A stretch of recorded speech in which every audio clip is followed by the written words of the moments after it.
আপনারা অবগত আছেন যে গত 13 নভেম্বর 2025 রাত অনুমান 8 ঘটিকার দিকে হাইকোর্টের সামনে ফুটপাতে দুটো ড্রাম পাওয়া যায়। এই ড্রামে দুটো ড্রামেতে চালের নিচে টুকরা টুকরা 26 টুকরা এক ব্যক্তির লাশ পাওয়া যায়। এতে সমস্ত দেশব্যাপী তখনই প্রিন্ট এবং ইলেকট্রনিক মিডিয়া চলে আসে এবং এটা ব্যাপক চাঞ্চল্যের সৃষ্টি করে। এটা নিয়ে থানা কাজ করার পাশাপাশি আমিও ডিবির টিমকে পাঠাই, যেহেতু এটা রমনা জোন এলাকায়। আমি রমনা ডিসিকে তাৎক্ষণিকভাবে নির্দেশ দিই যেটা ছায়া তদন্ত শুরু করার জন্য। তদন্তের এক পর্যায়ে আমরা মৃত ব্যক্তির পরিচয় উদ্ঘাটন করি। তার নাম আশরাফুল ইসলাম, বয়স 47। এটা আসলে একটা আমি প্রথমে থেকে শুরু করি যদি, যেটা একটা ত্রিভুজ প্রেমের কাহিনী। আসলে হত্যাকাণ্ডটা ঘটেছে এই প্রেম গঠিত সংকটে। এখানে জরেজুল ইসলাম নামে যে প্রধান আসামি, উনি মালয়েশিয়া প্রবাসী। উনি মালয়েশিয়া থাকে। মালয়েশিয়া থাকা অবস্থায় সোশ্যাল মিডিয়ার মাধ্যমে একটি অ্যাপসের মাধ্যমে প্রায় 3 বছর সামথিং আগে এই কুমিল্লার একজন শামিমা আক্তার কোহিনুর নামে এক মহিলার সঙ্গে তার পরিচয় হয়। তাদের ভিতর বেশ ভালো সম্পর্ক, একটা প্রেমের সম্পর্ক স্থাপন হয়। এই জরেজুল ইসলাম গত আনুমানিক 1 মাস 10-11 দিন হলো দেশে আসে এবং এই শামিমা আক্তারই তাকে এয়ারপোর্টে রিসিভ করার পর যথারীতি জরেজুল তার বাড়ি রংপুরে চলে যায়, শামিমা কুমিল্লায় চলে যায়। তাদের ভিতরে এই 1 মাস যাবৎ বিভিন্ন সময় টেলিফোনে অন্তরঙ্গ কথাবার্তা হয়। জরেজুলের স্ত্রী এই বিষয়টাই ধরে ফেলে যে তার স্বামী অন্য এক মহিলার সঙ্গে পরকীয়া লিপ্ত অবস্থায় আছে। তখন জরেজুলের স্ত্রী জরেজুলের খুব ঘনিষ্ঠ বন্ধু আশরাফুল ইসলামের সহায়তা চায় এবং আশরাফুল ইসলামকে এই শামিমা আক্তার কোহিনুরের নাম্বারটা দিয়ে বলে যে তাকে একটু বোঝান যে সে যেন আমার স্বামীর যেখান থেকে এই পথ থেকে চলে আসে, কারণ আমার স্বামীর সন্তান আছে, আমার সংসার আছে। তাই এই আশরাফুল তার সঙ্গে কথা বলতে বলতে আশরাফুল একসময় তার প্রেমে পড়ে যায় এবং আশরাফুল এই ভিডিও চ্যাটিং এর সময় বিভিন্ন তাদের সঙ্গে অন্তরঙ্গ মুহূর্তের ছবি তোলে, অবস্থায় ভিডিও চ্যাটিং করে। তাই বাই দিস টাইম এই আশরাফুলের সঙ্গে এই শামিমা আক্তার কোহিনুর করে যে জরেজুলকে জাপান পাঠায় দেবে। চুক্তি হয় যে আশরাফুল জরেজুলকে জাপান পাঠাবে 14 লাখ টাকার বিনিময়ে এবং এই 14 লাখ টাকা 7 লাখ টাকা দেবে এই শামিমা। এই কথা অনুযায়ী তারা বলে যে আমরা এই টাকা নেওয়ার জন্য এবং জাপান যাওয়ার প্রসেস শুরু করার জন্য তার দুই বন্ধুকে জরেজুল এবং আশরাফুলকে থেকে আসতে বলে, রংপুর থেকে আসতে বলে। কোহিনুর আসে, শামিমাও আসে। আসার পর তারা এখানে একটা বাসা ভাড়া নেয়। গত 11 তারিখ রাতে তারা রংপুর থেকে রওনা দিয়ে 12 তারিখ ভোরে পৌঁছলে এই শামিমায় তাদেরকে সায়দাবাদে রিসিভ করে তারা একটা বাসা নেয়। তারা একটা বাসা তাৎক্ষণিকভাবে 5,000 টাকার বিনিময়ে ভাড়া নেয় এবং ভোটার আইডি কার্ড দিয়ে তারা বাসাওয়ালার নিকট বলে যে আমরা বাড়ি থেকে পালিয়ে আসছি, বিয়ে করেছি, কিন্তু আমাদের গার্জেন মেনে নিচ্ছে না, সেই জন্য আমরা আপাতত এখানে থাকবো। এই অবস্থায় বাসায় উঠে বাসা পরিষ্কার করার পরে তখন বাসায় আসার পরে তারা বুদ্ধি করে যে জরেজুল এবং শামিমা যেহেতু আশরাফুল আছে, আশরাফুলকে আমরা কমলার জুসের ভিতরে ঘুমের ট্যাবলেট দিয়ে ঘুমায় পাড়ায় দেবো, যাতে আমরা বেশিক্ষণ, সে গভীর ঘুমলে আমরা বেশিক্ষণ শারীরিকভাবে মিলিত হতে পারি। এই পরিকল্পনা অনুযায়ী তারা মালটা নিয়ে আসে, মালটা জুস করে আশরাফুলকে জুসের ভিতরে ঘুমের ট্যাবলেট দিয়ে খাওয়াই দেয়।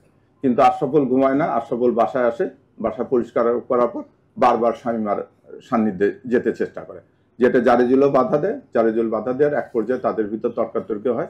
তখন জারেজুল তাকে বলে যে তুমি তাকে তার বড় ভাই, ওই শামিমা তাকে বড় ভাই মানে তুমি তাকে ছোট বোন মানে কেন তোমার সঙ্গে শারীরিক সম্পর্ক জড়াতে যাচ্ছ? আশরাফুল আবার বলে যে না, আমাদের সঙ্গে ঘনিষ্ঠ সম্পর্ক আছে। তারা এরকম তর্কাতর্কি এক পর্যায়ে জারেজুল অভিমান করে বাসা থেকে বের হয়ে যায় আশরাফুল এবং শামিমাকে রেখে। জারেজুল যাওয়ার সময় আশরাফুল এবং জারেজুলের দুইজনেরই মোবাইল প্রায় দেখতে একই রকম। সে ভুলক্রমে আশরাফুলের মোবাইলটা নিয়ে চলে যায়, জারেজুলের মোবাইলটা থুয়ে যায়। সেই অবস্থায় যে ঘন্টাখানিক খোঁজা করার পরে সে সিদ্ধান্ত নেয় সে বাড়িতে চলে যাবে। সে ফোন করতে যেয়ে দেখে যে ফোনটা হচ্ছে আশরাফুলের। আবার সে ফোন নিয়ে আসার জন্য যখন বাসায় ঢোকে বাসায় ঢুকলে তখন শামীমা বলে যে আশরাফুল ঘুমায় পড়ছে, তুমি আসো ভিতরে। সে ভিতরে যায়, যাই বলে যে আচ্ছা ওর গায়ে হাত দিয়ে দেখো যে আশরাফুল আসলে ঘুমায় পড়ছে কিনা। শামীমা যখন আশরাফুলের গায়ে হাত দেয় তখন আশরাফুল আবারও জেগে যায়, একটু তন্দ্রাচ্ছন্ন ছিল বোধ হয়। জেগে গেলে পরে সে কি করে, মানে বিকৃত রুচিতে ইয়েকে শারীরিক সম্পর্ক স্থাপনের জন্য শামীমাকে জোর করতে থাকে। শামীমাও সেটা রাজি হয় না, রাজি হওয়ার না পর্যায়ে ওরা কথা বলে। এই সময় জারেজুল তো ভিতরে আছে, জারেজুল কি করে, আশরাফুল যখনই জেগে যায় জারেজুল তখন কি আড়ালে ঘরের ভিতরেই লুকায় থাকে অন্য একটা রুমের আড়ালে। তো এই ধস্তাধস্তির এই পর্যায়ে তাদের তর্ক বিতর্ক এক পর্যায়ে শামীমা বলে যে ঠিক আছে, আমি তোমাকে ওরকম করে তুমি যেভাবে চাচ্ছ সেভাবে বিকৃত পন্থায় করতে দেবো, তাহলে তোমার হাত বেঁধে দিই।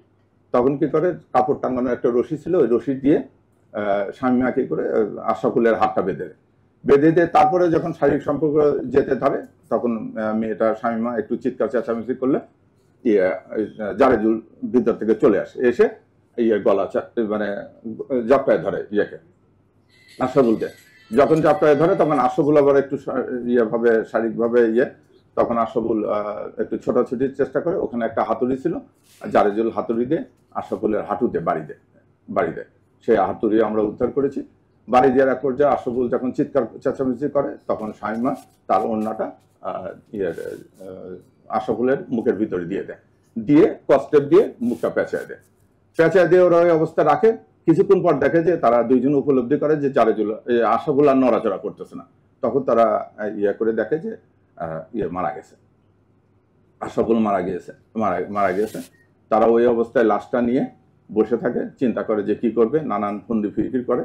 পরের দিন সকালবেলা ওরা বুদ্ধি করে বাইরে যায় তারা চাল ভর্তি ড্রাম এবং অন্যান্য জিনিসপাতি কিনে নিয়ে আসে, কস্টেপ এগুলো কিনে নিয়ে আসে জারেজুলের কথা মতো যে সে নিজে হাতে মেজের ভিতরে ওই লাশটা টুকরা করে ড্রামের ভিতরে পলিথিন দিয়ে মুখে উঠায় তার উপর চাল দিয়ে তারা আনুমানিক 2টের দিকে একটা সিএনজি করে ওই ড্রাম ভর্তি নিয়ে ঢাকার দুনিয়া থেকে ঢাকার দিকে চলে এসে হাইকোর্টের সামনে ফুটপাতে সিএনজিটা দাঁড় করে ড্রাম 2টা নেমে সিএনজিকে বিদায় করে দিয়ে সিএনজি চলে গেল পরে তারা ড্রাম 2টা ওখানে রেখে তারাও ওখান থেকে রিক্সা যোগে সায়দাবাদ যায়। সায়দাবাদ থেকে মেয়ে কুমিল্লার দিকে চলে যায়।